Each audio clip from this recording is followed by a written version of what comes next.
So I think we should start in this sort of discussion, asking what is science? At ATAR, we're focused on new pathways in immunology. At the end of the day, what we're trying to do is to manipulate the DNA to basically provide a fix. That's a case where we say you have a broken gene, we put it into, in this case, your stem cells, we give it back to you, and it goes to your bone marrow, and then it gets produced. Primary focus of cognition has been on novel compounds to treat neurodegenerative diseases, and particularly we focused on Alzheimer's disease. At Editas Medicine, we are working on what's called genome editing, and the particular technology that we work on is called CRISPR, and it's fascinating because it's a pretty young technology. We're really interested in is can we use fewer or in many cases no opioids to control post-surgical pain.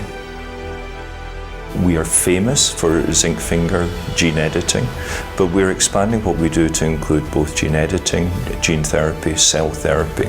Specifically, Sutro is working on antibody-drug conjugates, which are a combination of a targeting agent and antibody that goes specifically to a tumor cell with a toxin that is attached to it. It's kind of a smart bomb for cancer therapy. These are some of the most brilliant people in the world, and so many of them are driven because they want to cure people, they want to create new hope.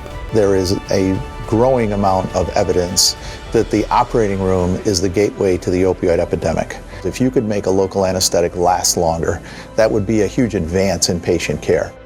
Our primary approach right now is looking at a novel small molecule that we believe can impact one of the key causative agents of Alzheimer's, something called A-beta oligomer. And if that works the way we think it works, we believe we can help restore learning and memory to patients who are declining due to Alzheimer's disease. You can have mistakes in DNA that lead to really serious diseases, genetically driven diseases. CRISPR is a tool that lets you go in and repair those genes, repair the broken genes at the level of DNA. From our perspective, a breakthrough is something that has a meaningful difference to patients. I think the theme of breakthroughs is important. The theme of innovation is even more important in that context. A breakthrough is in the eye of the beholder, and a breakthrough isn't just one piece. So this year we'll be the first company to do in vivo gene editing. We will put a new gene into somebody's liver. Scientifically, we're on the cusp of really some great breakthroughs in cancer, and there are a number of other scientific advances that are really coming to the forefront in 2017. For me, a breakthrough at the end of the day is a product on the market that cures people or makes their life better.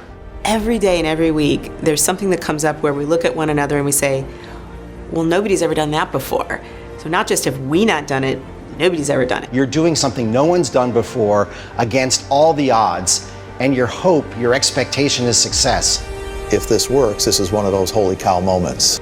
We are at the dawn, not high noon, but the dawn of a whole era of medicine. At the same time, we're worried. We're worried about what Congress and the President could do in terms of bad policy. You could say that the purpose of science is to make order prevail.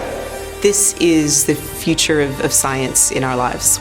To make good prevail over evil. I think we contribute enormously to the benefit of mankind. We can make a fundamental difference. To make life prevail over death. Maybe 5 or 10 years from now, this company will have played some role in helping other people not to have to face Alzheimer's disease. I think the biotechnology community is incredibly optimistic right now. We know we're on the verge of all kinds of breakthroughs.